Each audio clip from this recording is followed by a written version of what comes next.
Welcome back to another very, very special episode of the Experiential Travel podcast. Today's guest is an absolute legend. I have been waiting to talk to this guy for a couple weeks now, and I've been following his journey. He, I think, is what every single short-term rental investor wants to create. He is the epitome of creating a short-term rental vacation spot that is, it's in the name.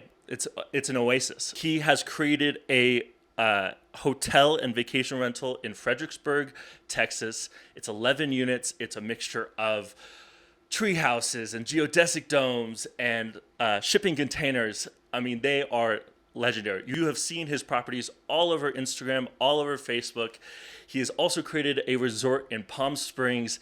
He is the pioneer in this space, and I am so excited to learn all about what he has done, how he started, and his future ventures. Welcome to the podcast, Ben Wolff. Thank you, Lex. Appreciate it. I really appreciate you asking me to be on.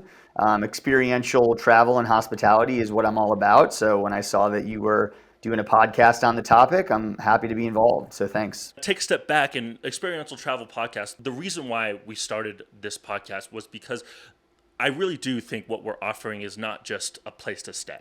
It's not just a place to rest your head. It's offering an experience around vacations. It's offering an experience to disconnect in order to reconnect.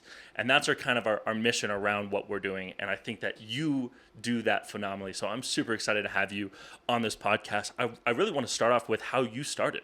What's your background in this? Do you have a background in this, or was it just figured out as you go? Yeah, sure. So I think like a lot of people in this space, I started in Airbnb lease arbitrage, basically, right? So urban STRs, we got leases on places and made a very significant margin renting out those units on Airbnb. That I had a small portfolio of my own of those properties with a partner, and they were being managed by a company I used to work for very early to the short-term rental management space, a company called Stay. Actually, the founder of that company, Jesse, I used to work for. He's now my partner in Stay Oasi. So kind of funny how those things come full circle. But we were building up our portfolio. Stay was managing them. And then Jesse, the founder there, got MS. And they really started to experience some operational pains and headaches. And it led me to build up my own operation. So I created an offshore team in the Philippines to try to be more cost effective when it came to guest communications. Hired a local ground manager, local cleaning company, and was doing the pricing myself. So really built this kind of like hodgepodge operations management company for STR. And then come April 2018 or so, I had a couple friends that were asking to get into the Airbnb game. They wanted me to help find places for them, manage for them ultimately. And that's what propelled me to leave my software sales job and pursue short-term rentals and this management company full-time. So the management clients we brought on originally were enough to pay my salary. We probably had about 8 or so properties when I left my job. And by the end of 2019, we had 200 under management. So grew, very quickly, picked up, a few bigger clients with a bunch of properties and were able to grow that pretty rapidly. And then, shoot to March of 2020, right? COVID hits, all of our bookings get kind of wiped out overnight. I actually was in the Philippines with my guest communications team over there on our first offsite when, America closed the border to Europe and the Manila airport shut down. The whole thing was like a living nightmare. All the bookings evaporated overnight. But now I look at it as a bit of a blessing in disguise because it really pushed me to develop Onera. I was interested in experiential hospitality. I was interested in glamping, landscape hotels, as I like to call them. But we were making good money in urban STRs and with this management company. So it felt like a distraction. My buddy Jesse, who I mentioned, had a compound out in Joshua Tree where he had like a converted bus, Airstream, this retired Cessna airplane, that was basically just an art sculpture, super unique, super bespoke, and his numbers were off the charts. So between seeing what he had done, COVID hitting and kind of decimating my urban STR business, pushed me to build Onera. So started looking for land right around that time, and yeah, we found our plot of land in December 2020. So do you have any type of background in construction or development, or like how did you learn that aspect of it? So that aspect was trial by fire. Did not know anything about construction going in, fell into development by way of hospitality, right? And hospitality management. So I did have my finger on the pulse of what sells and what people wanted, and came at it from a data perspective of like, what are we going to create? What's the experience? Where is it going to be, et cetera. But yeah, on the development side, I mean, I found this basically like treehouse masters level architect designer type. And he was the design builder for Onera Phase 1. And his firm was Artistry. They did a great job, smaller shop, bespoke. And yeah, they helped design the whole thing with my collaboration and helped bring it to life. I actually managed the infrastructure side of it, like the below the ground utilities and site work and all that. Not having any experience, which was a bit of an experience. I was living in, on and off in an Airstream trailer on the site, trying to manage these guys. And I did have a owner's rep construction consultant who is actually now my GC today. And in hindsight, like, would have been nice to just have him running the whole show from the beginning. But I learned a lot, and it basically taught me to work with somebody who had experience and could build a bigger, more scalable operation, which is what we did for all of our landscape hotels since then. That's incredible. I like to break it out into 9 different steps, right? First part is the education, learning how to start an experiential travel destination vacation rental. And then the really the first step, first actionable step is choosing your market. Talk to me about why Fredericksburg and what led you to Fredericksburg, Texas. Yep. Yeah. So I had just moved to Austin end of 2019, had lived in New York City for over a decade, loved it, but wanted to get out. Me and my wife had just gotten married. We're ready to start a family.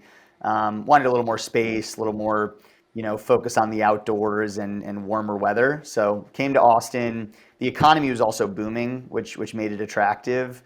And I wanted a location that I could easily drive to, help oversee. It was going to be easy to get, to and from home. Thankfully, there was a few locations around Austin that were pretty prime for this type of development, both from a ease of regulation standpoint to get something up quickly, and just from like a pure numbers, ADR occupancy and revenue potential standpoint. So dove into AirDNA data for the most part. Sure, most of the people on this in your audience is familiar with AirDNA.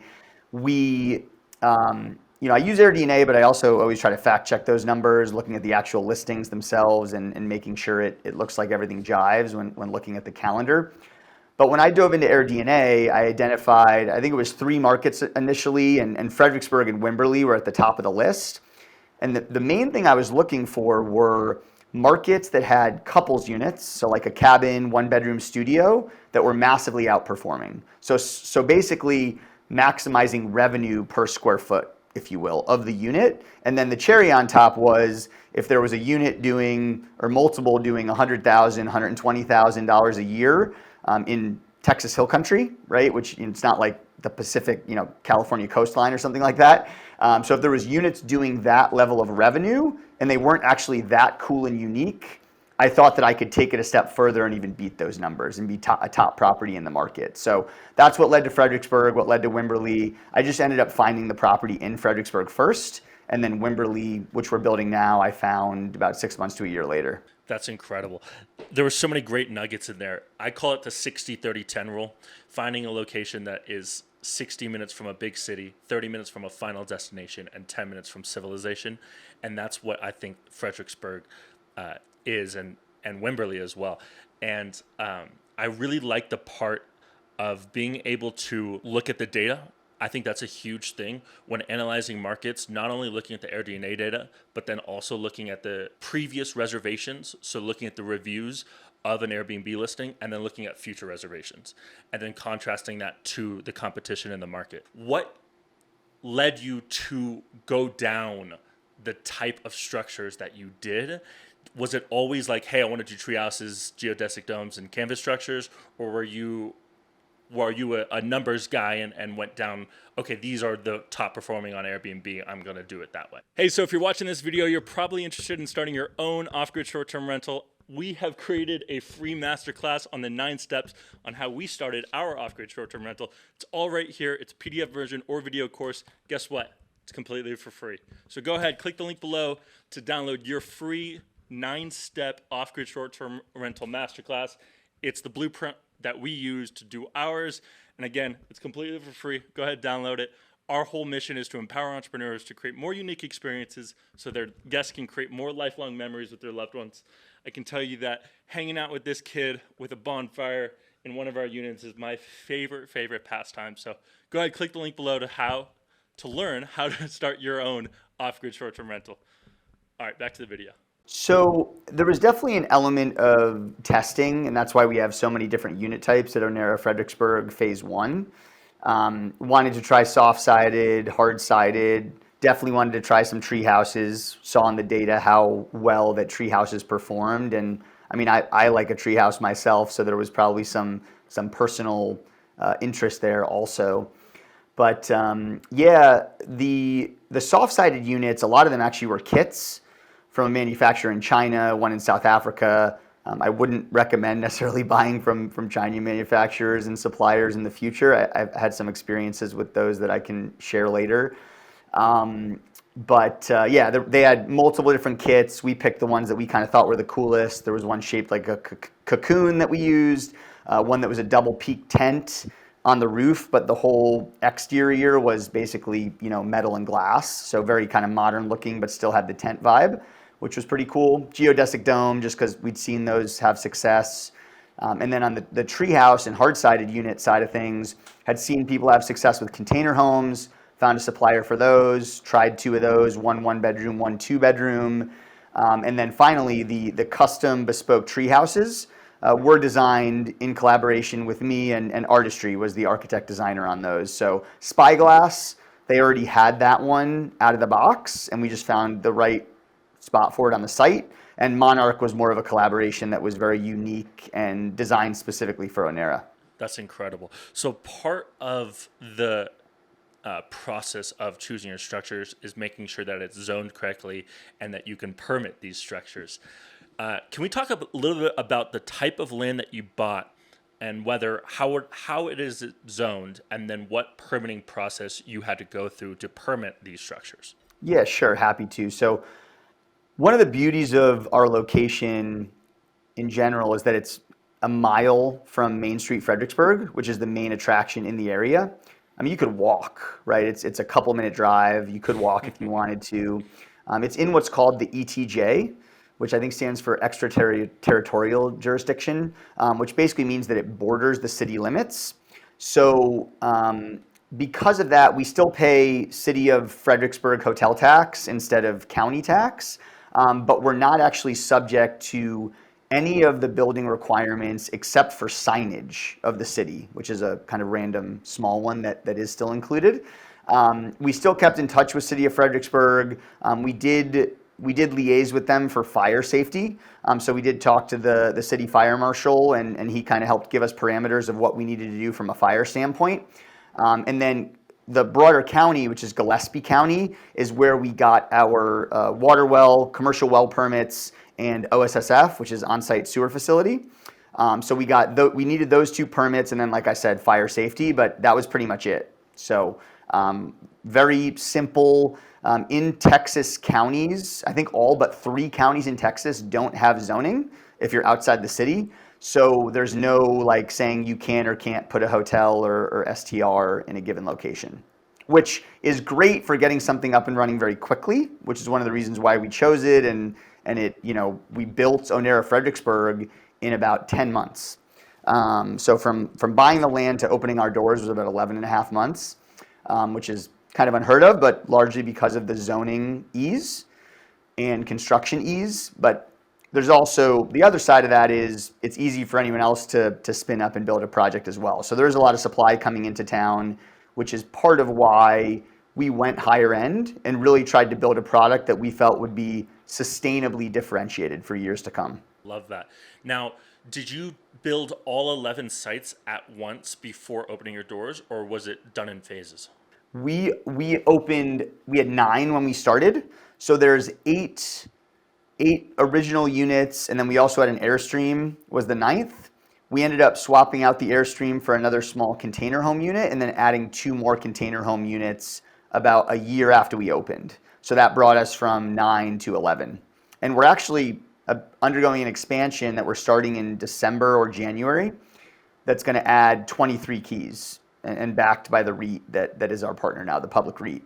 So yeah, that's going to bring us to 34 keys total. The new site, 23 keys, is going to have, I think it's 14 different structures. So some of those are multi-unit, some are single unit, et cetera. That's incredible. So I got, we're going to go a little off script here. Why did you get rid of the Airstream? So in general, we found the kind of mid-tier offering at Onera, lower tier, but really mid-tier for most places, did not perform anywhere near as well as the higher tier product, which is part of why Onera Wimberley, all 28 units are going to be the higher end, higher ADR, and not only higher ADR, but higher occupancy. So it's like our ADR is 600 instead of 450, and we're at 90% occupancy instead of like 80 or 85, or even like 70 or 75 with some of the kind of lower tier units that we put on the site.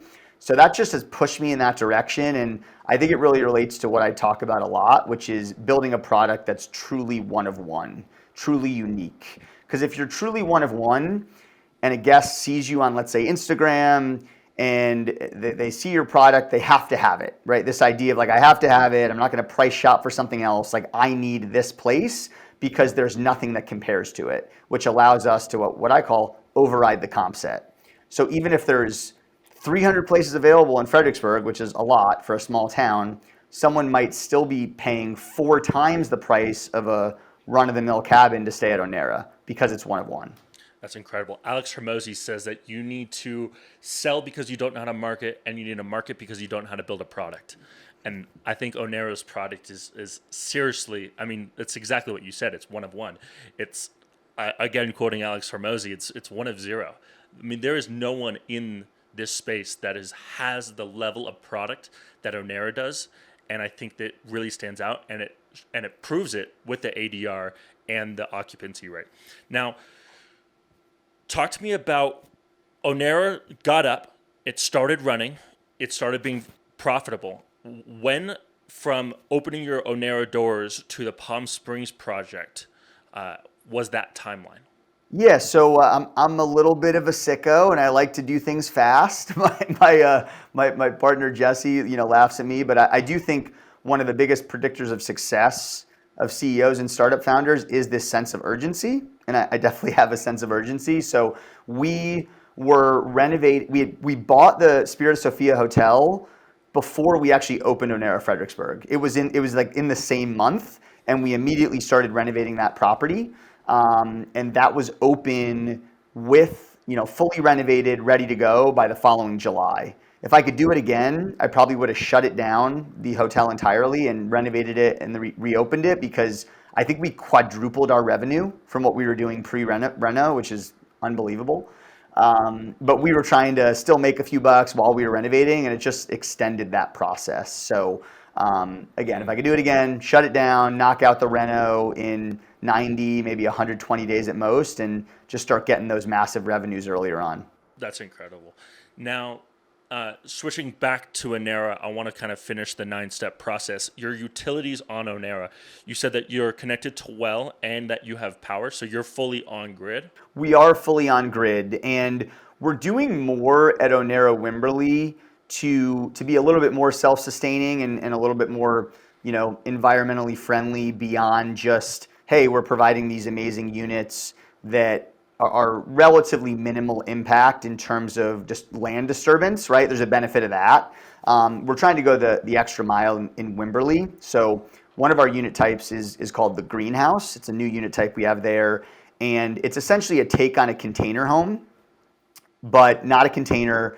And it's roughly a cube, but the back side of it is all floor to ceiling glass, sliding glass door out to this generous porch that faces this, just one of the nicest views you'll find in the Texas Hill Country, west facing. And the roof deck or the rooftop of these units is actually going to be a green roof. So it'll have native grasses, wildflowers, plants all growing on the top so that it blends into the hillside and is also better from like a watershed standpoint because it actually absorbs some of the rainwater that comes in. And we also are applying a gray water system to those units so that shower water, sink water, things like that can be used for irrigation of the green roof and other landscaping around the unit. But we're going very native in terms of our plantings to minimize water needs, because if I haven't sort of led onto it, water is the biggest issue in the Texas Hill Country. Like right now we're in a stage 5 drought. So that's the biggest one that's kind of on my mind in terms of environmental impact. And in addition to that, we also have a 20-acre site. We're only building on 5 acres of it. The other 15 is basically conservation. Our property in Arizona is the same way. We have to haul all of our water. It's like $1 million to build a well out here. So we haul all of our water, haul over 1,000 gallons of water every single week to our properties. And so I completely understand and resonate with the idea that you have to conserve as much as humanly possible. Plus, being able to, the idea of just all of that water going into a septic unit is like terrifying to me. So we repurpose our gray water as well into flower beds and other things that we can at least make it look a little bit nicer by repurposing that water. So I completely agree and understand how important it is to repurpose that water. Now, your dream team, I call them dream team because it's the lifeblood behind the organization, right? It's the cleaners, it's the handyman, it's the on-site managers, it's the people that are client facing. It's really the lifeblood behind the organization. Talk to me about who your dream team is for Onera, and a little bit about whether they live on site or if they come in and do their daily activities. Sure, love to. So talking about people and people organization, hiring, et cetera, is one of my favorite topics. It's something that I feel like I've only really grown to grasp how important it is and how much of a force multiplier it is in the past 1 to 2 years. Basically coming to realize that there's only so much I can do, but if I can hire great people and then have them ultimately hire great people and develop them and provide a really strong culture and values and sort of guiding light of vision and mission, then we can do amazing things together. So one thing, and there's a whole bunch of different areas I could talk about team. I could talk about my development team. I could talk about, the Stasi marketing and management team. And I could talk about, the ground ops people that you asked about initially. And I'll try to touch on all of them. But one high level thing to note, I'm less stressed today and have more time to think creatively and think about vision and kind of how to grow my personal brand, grow my businesses than I even could ever dream about when I was first opening Onera. And that's because I have such a better team and such better support systems today. So I don't want to undersell that. And today I'm building 50 plus keys, $35 million in development, ongoing at the same time versus, a few million in development and 11 keys that, was in hindsight a much smaller project, right? So it's all about team and the people I put around me. So in terms of ground ops, we try to run very staff light. So we have one on-site ground person for the 11 units. When we expand to 34, we're going to have 2 full-time on-site people. One that's the one we have now, who's a little more maintenance focused, and then one that's more like hospitality and cleaner manager type focus. And we're actually building on-site units for them to live because I'm sure, as you know, it's not always easy to get good people in these rural locations. So we think that's like a way to attract them and keep them. So we're doing that. And then right now we use a third-party cleaning service that is really great. They're not cheap. You might be familiar with this as well. In rural locations, cleaners can charge quite a bit if they do a good job because it's hard to find good cleaning companies. We do want to start layering in some full-time cleaners, and we're working on hiring them now, but it is a challenge. So right now we're using a good third party. And then aside from that, it's really Stasi is the marketing and management engine for the rest. Now the Stasi team handles guest communications. So that is an offshore team in the Philippines. I try to hire the best virtual assistants, VAs that I can in the Philippines. We pay them more than I think most do. I pay them more than I did at my old, urban STR management company because I want the best of the best. And I believe that an A player produces 3 to 4 times what a B player does and only costs at most maybe double. And sometimes it's less than double. So, less people, better people there is what we've gone to.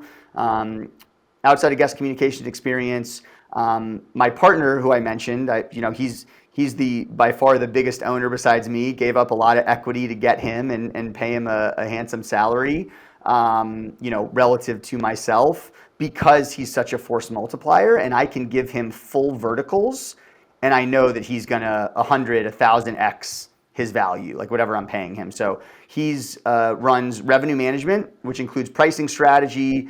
He also oversees our social media marketing department, which we now have brought entirely in-house. I've tried agencies. Originally, I was kind of doing it myself. And I've just found that like the returns are so high in social media that we've built out an entire team for that. So we have shooters, a full-time editor, social media manager who does all the posting, a couple of VAs really dedicated to that, and then my partner Jesse is kind of overseeing the whole thing, along with another lead for that group who's also a shooter, this guy Josh we brought on. So, half of our team now is dedicated to this social media and kind of digital marketing more broadly. And what else did I leave out? So my GM, essentially my chief of staff, Tom, has kind of changed my life in that he's able to run point on, let's say, 80% of what I do and help oversee, all the verticals that directly flow up to me. He can kind of run interference and shield a lot of that stuff from me so I can focus on growth, right? So that's Awasi. And then on the development side, for the Onera locations we're building and any future sites we build, I have, I think, the best GC in the Texas Hill Country. He's unbelievable. I go to one meeting a week for a few hours, and there's always issues, as there always is in construction, but there's also always solutions with him. And he's on time, in budget, which is almost impossible to find, especially in our asset class. And I have a really great architect now too. That's super collaborative. He works really well with me.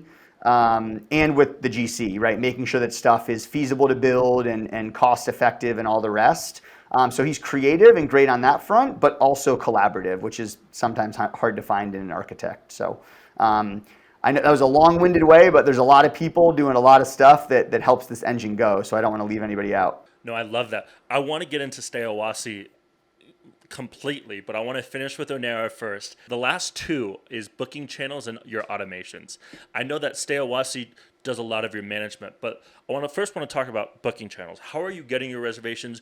Are you on Airbnb VRBO? I know you have your own direct booking channel.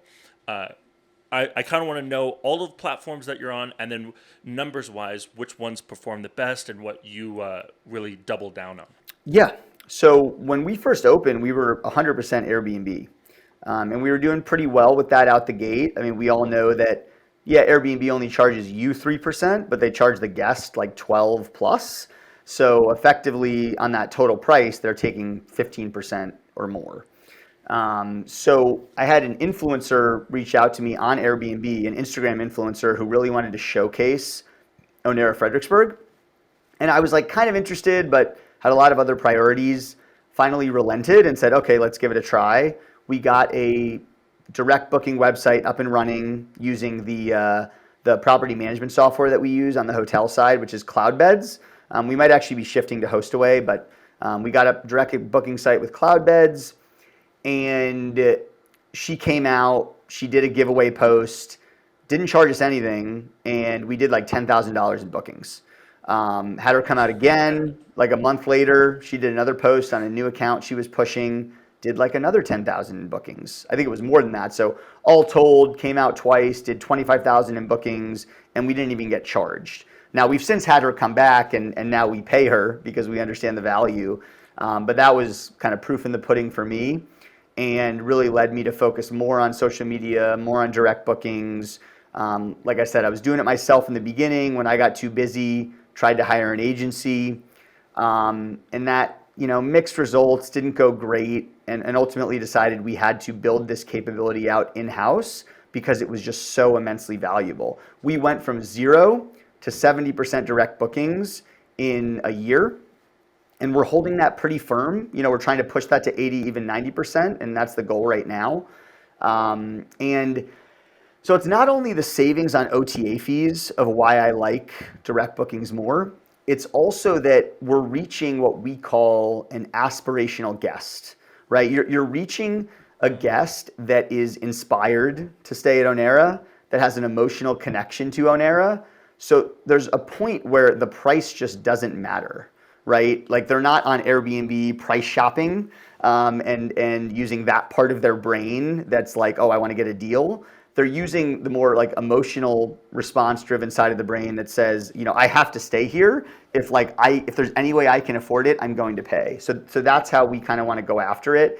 And because of that, we try to retain price parity. We're not offering any real substantial discounts on our direct booking website, maybe 1%, just because it's hard to match them exactly. So we try to be slightly under. But yeah, it's pretty much price parity, and we basically scoop that. Not all the 15%. We still have to pay payment processing, right? A few percent, but 12% or so goes straight to the bottom line for us with direct bookings. And the rest, 70% direct, and the other 30% right now is Airbnb. We are considering going on Booking.com. We wanted to wait to do that just because Booking.com reviews and scoring can be so hypercritical. We just wanted to make sure that we were in really good shape to do that because, we have a 4.9 on Airbnb, and we wanted to make sure we had a high rating on Booking. So we're working on that right now. You're 70 to 80% on direct bookings. That's incredible. There are not a lot of short-term rental vacation hosts or even companies that are doing those type of numbers. Working with that first influencer, that first time, do you think that propelled Stasi to really focus on social media, advertising, and marketing the properties rather than kind of spending money on ads? Talk to me about basically the social media aspect of it and the focus on growth through social media. Yeah, so we just saw such incredible returns from social media, really on the influencer side originally, and then later on the content side. So on the influencer side, we would have influencer come out, pay them very little or even nothing, and we'd generate tens, $15,000 in bookings in that sort of neighborhood. And we had one paid influencer come out finally. We had never paid one, and then we finally did pay. I think we paid like $3,500, and they generated roughly $35,000 to $40,000 in bookings in the preceding 2 weeks. Yeah. We saw, a spike of that amount compared to what we normally do, so we attribute most of that to them. So the returns being, 10x plus, just really were eye-opening, and the ability to control the customer, not just having to correspond with them through Airbnb or another platform is immensely valuable beyond the OTA savings and, basically attracting a guest that's willing to pay more. So yeah, we wanted to go all in on social. So we were doing a lot with influencers. I was really just posting photos for the most part early on, and it became very clear that Reels is where all the engagement is. So we pivoted to how do we churn out many more Reels and learn to create these videos that have a chance to go viral, right? So 1 million plus view video, 200,000 plus view videos. When right now we have a following of 46,000 for Onera and growing, but we've had videos hit 2, 3, 400,000 views, 900,000, 1 million views. And that's due to sort of, again, testing a bunch of stuff, seeing what works with other accounts, trying to replicate some of that, getting a whole bunch of different types of footage. And it can get very technical, right? It's like, it can be as simple as, as complex and detailed as, how long of each type of clip am I showing and how am I splicing them together and what audio am I attaching to that that's trending and going to help kind of propel and boost that. So there's so many different factors that we're testing and kind of playing with to see what works and then, working on continuing to replicate that. So we're just all in on social because we've seen the impact when it comes to direct bookings. We believe in kind of owning the customer for life.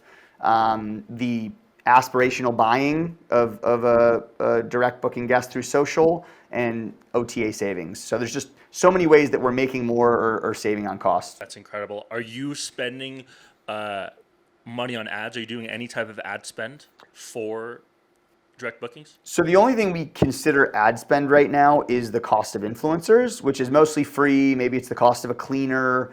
Some of them we pay. Again, it's a minority, I think, still that we pay.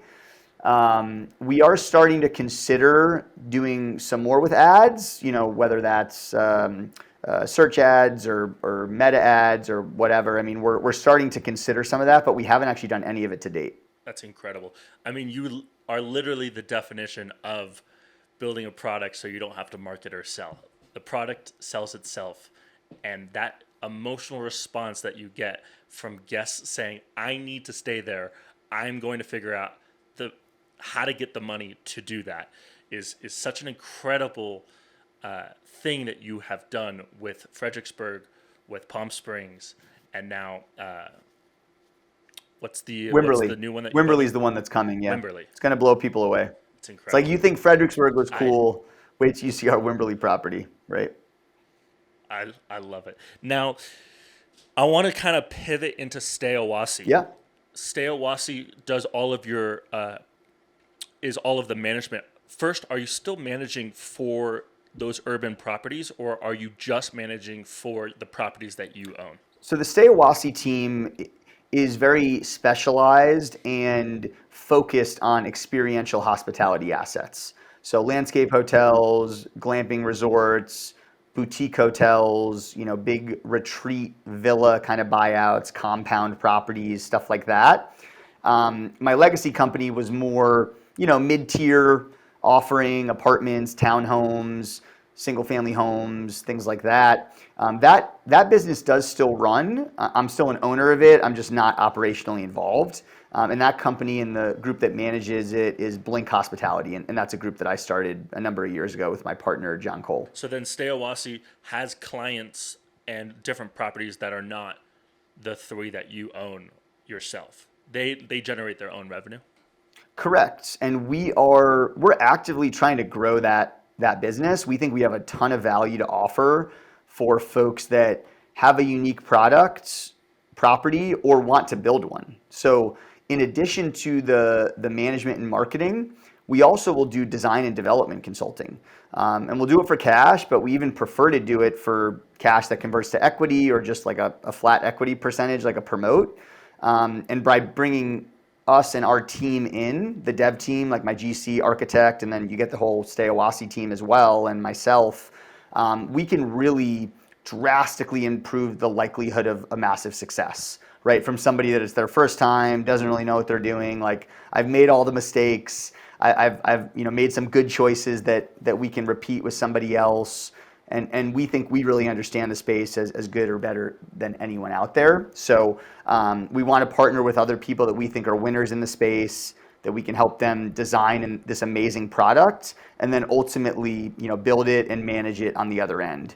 So if you've designed this amazing, unique stay, then you're doing it yourself a disservice to not, work with someone like us or somebody else that's going to help you maximize it on the marketing side of things. Or maybe that's your forte and you do it yourself. But if you built something amazing, you want to invest in the marketing, because otherwise it's like, you're not showing the world this amazing thing you built and not getting not maximizing the value you could get from this amazing one-of-one property you built. I love that.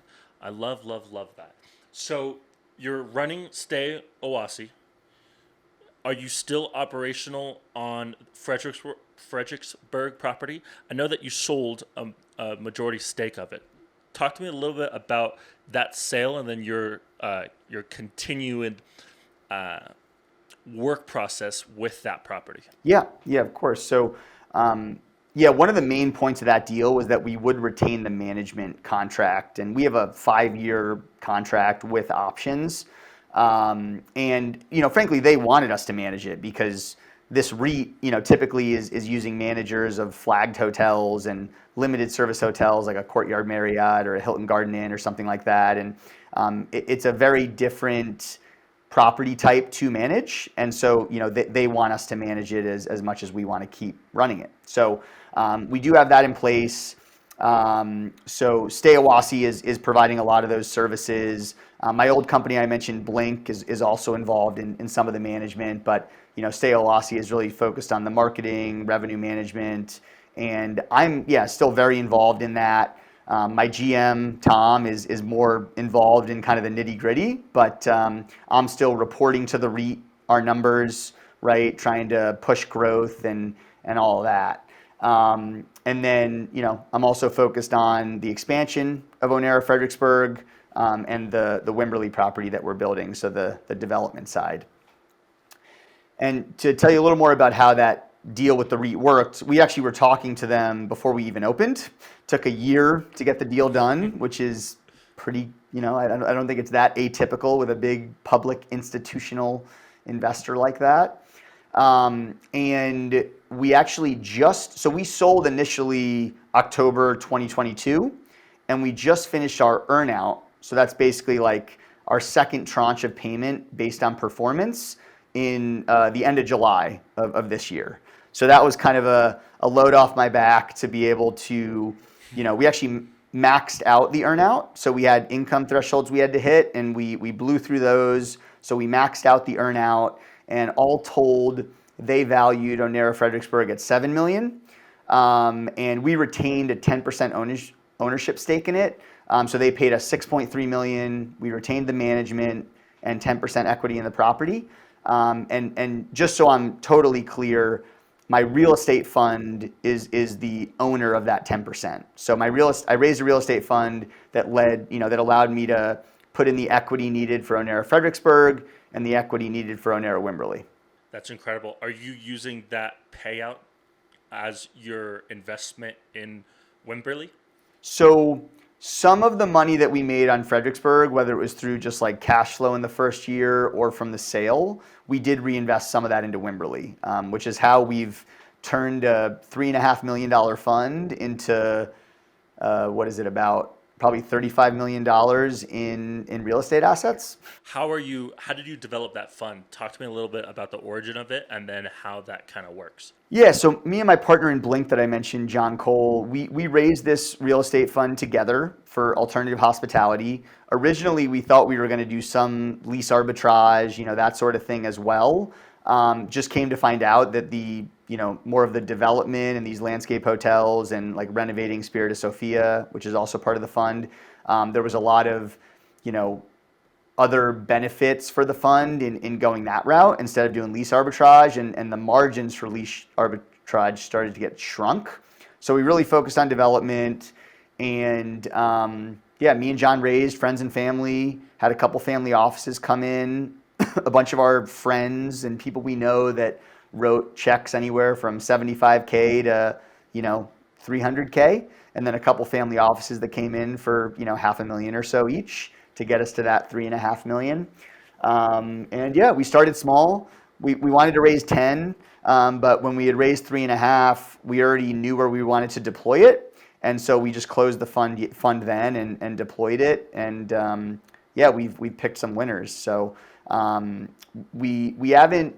So we're still working on returning capital. The fund is still really young, but we're very well poised to blow through our return benchmark, which was 20% IRR for the LPs. So we're set to blow by that pretty well. Maybe I'll be raising another fund in the near future here. I love that. Now that initial 3.5 that you raised, or 3.3 or 3.5. That initial 3.5 that you raised was the money that built Fredericksburg? So that was, a portion of that. A portion of that money was the initial money that built Fredericksburg. Yeah, we had about, $1 million or so in equity into Fredericksburg. The rest was debt. Nice. Yeah. Now, how was that process with trying to acquire debt on, I like how you call it, a landscape hotel? Landscape hotel. That is such a great terminology for what you do. How did you try? How was that process with trying to convince a bank to understand the vision? Because this is such a new process. This is such a new space that we're in. So how was that process with convincing a bank that this was going to be profitable? Challenging. In one word, challenging. I talked to, I don't know, probably 20 local banks, might have even been 25. I mean, the big banks aren't even going to talk to you, right? They're like, yeah, Treehouses in Central Texas, good luck. Um, so yeah, local banks that understand the market, believe in the market, and got 18 no's, one maybe, and one guy who loved it, who was willing to go to bat for me and for the project and really support it with his loan committee and help push it through. And that was Sonora Bank, small local community bank in the Texas Hill Country. And yeah, they provided the initial debt on Fredericksburg. It's funny.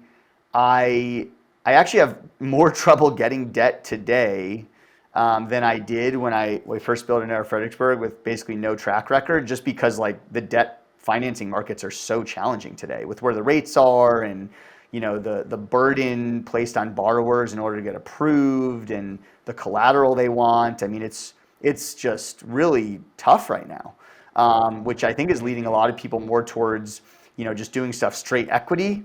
Our returns are good enough that we can actually do that if we want to, or something like preferred equity or private debt, whether it's from a high net worth individual or a private debt fund or something like that. You got to get creative is the answer today, because it is a challenge. The only way that we were able to get financing for Onera Wimberley and the expansion to Fredericksburg was because of the public REIT. They're a $4 billion REIT. They help provide a letter of credit, that we have to pay for, essentially that letter of credit, but helped us get the Wimberley loan. They provided some of that, junior debt, mezz debt to fill out the capital stack on the Wimberley project.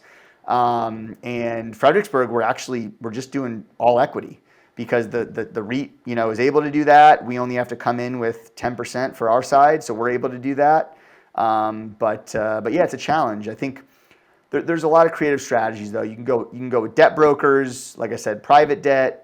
You want to look as buttoned up as possible when you go to those folks. So, a pro forma projections, right, with sensitivity analysis, looking, reasonably conservative.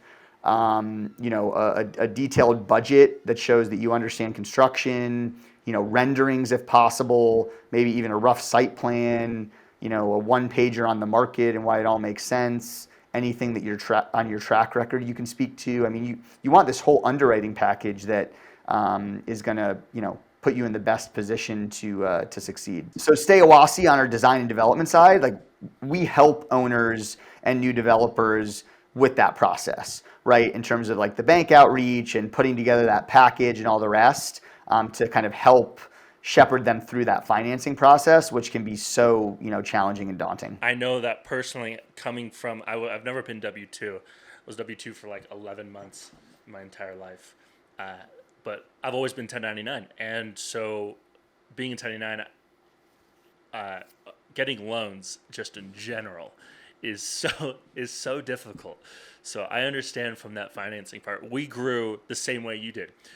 I started with 2 structures, did it myself with credit cards, and then we built it up to 7 structures through investors. One other thing I will add is that that legacy operating business I had, that management company of the 200 units under management, that drastically helped us in our first development project and that first loan we got for Onera Fredericksburg, because we had a cash flowing business that could guarantor the loan. So I don't want to leave that out. I couldn't have collateralized it on my own or guarantored it on my own. So having that legacy business, even though maybe it wasn't the end goal or what I wanted to do for the rest of my life, I was able to parlay that into something that I really am passionate about and want to do more of. I call it Experiential Travel Podcast because what we're offering, I touched on in the beginning, is it's not just a place to stay. It's really offering an experience to guests that are coming to stay with us. Now, is there a story that kind of resonates with you in the beginning, or maybe more recently that kind of solidified that passion for you of like, this is why I am doing what I am doing. This offer, this experience, this is the reason. This is my why. Is there a story that kind of resonates with you? So there is. I mean, a lot of it comes down to me. As egocentric as that may sound, I think a lot of people, discover amazing products when trying to serve their own needs to some extent, if there's a market beyond them to serve. So end of 2019, it was right after my wedding. We were going on honeymoon. We took actually Jesse, who I mentioned's RV from Joshua Tree, and did this 6-week road trip around the southwestern U.S. We hit like a dozen national parks, me and my wife, and just re-fell in love with the great outdoors. I had, lived for over a decade in this concrete jungle of Manhattan, and it was just so nice to get out and experience these wide open spaces, and just the peace and serenity and sort of awesomeness of and grandioseness, right, of some of these landscapes, particularly the desert, whether it was Moab or Joshua Tree or Death Valley, right, just the expansiveness of these deserts. But we went to Sequoia National Park and Yosemite. I mean, we so many different places, Grand Canyon, and it was amazing. And I experienced many of these moments, like what I call moments of perfection, and that's what we're trying to deliver to our guests. That moment of, you at Onera, let's say you step out on your treehouse deck, and maybe into your cedar soaking tub, and you're sipping on your espresso, in the morning just after you get up, and you see the deers walk by, and you have this just moment, right, where it's like, this is amazing. Experiencing that on my trip and wanting to deliver that for guests was certainly some of the passion.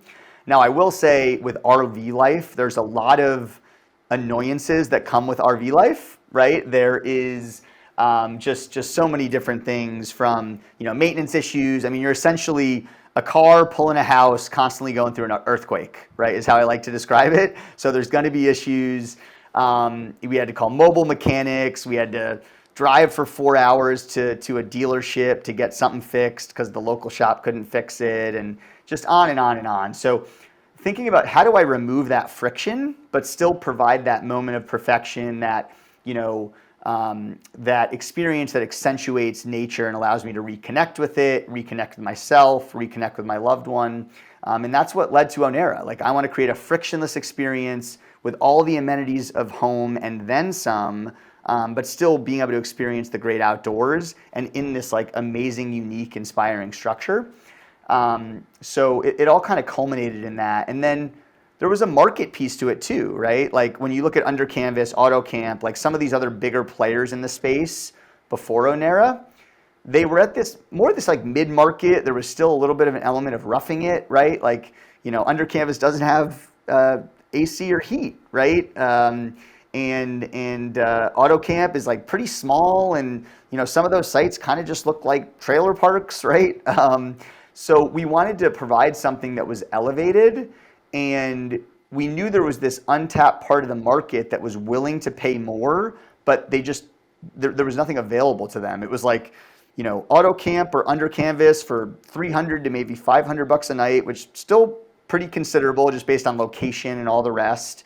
Or like Amman at like $2,000-$3,000 a night, maybe Post Ranch Inn somewhere in there, $1,500, $2,000 a night. But like, there was nothing between this like $500 and $1,500 a night of amazing experience, showcasing the outdoors, and giving you the chance to have some of these moments of perfection. I couldn't have said that better. That is so incredible. What's on the horizon for you? What's the next 5 years look like? So the next 5 years, we're gonna open up Onera Wimberley with a bang, right? I think that's just going to really blow people away. I mean, Onera Fredericksburg was a start, but if you check me out on Twitter at Unique Stays Guy, I'm posting the journey and a lot of like videos and photos along the way, and it just already looks so amazing.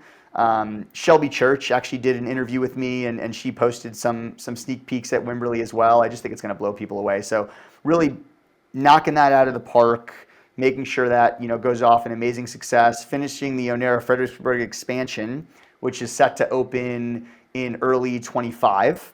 So that'll be coming on the horizon as well, and building out this Stay Oasi management company and building some really cool stuff along the way, whether it's, with partners or, with myself and people that come to me or that I'm able to raise money from to build some more amazing, landscape hotels or experiential hospitality properties.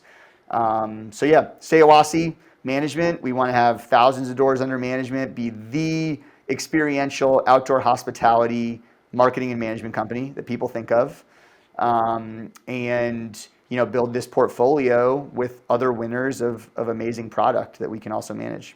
Where can people find you, Ben? They can find me on Twitter at Unique Stays Guy. You can also find me on LinkedIn, Ben Wolff, connect. Feel free to message me there or follow me on Twitter and shoot me a DM. Thanks so much for coming on, man. I can't begin to explain how awesome it is to pick your brain and to see not only where you started, but where your vision is going. Truly, truly is amazing. I wish nothing but prosperity and success for you, Stayawasi, Fredericksburg, and all the other properties that you're a part of. Thanks again for coming on, and would love to have you on again after Wimberley's up and chat about the amazing property you have built then. Yeah, I'm super excited for Wimberley if you can't tell. So I'm happy to do that. Look, I love talking about this stuff. If you can't tell, I definitely have a passion for it. And, I'm one of the lucky few, I think, that I love what I do today. So I'm happy to share that with the world and hopefully, maybe someone will learn a thing or two from what I have to say. I can only hope. So thanks for having me on, Lex. I really appreciate it.